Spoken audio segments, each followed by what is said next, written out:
بسم الله الرحمن الرحيم. الرحمن علم القرآن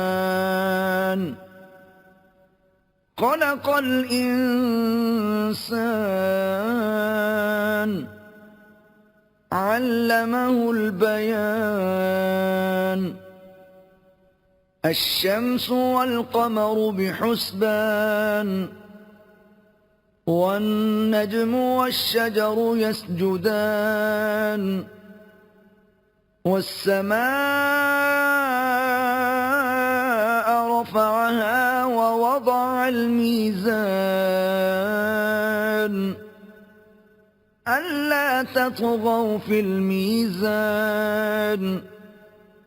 وأقيموا الوزن بالقسط ولا تخسروا الميزان.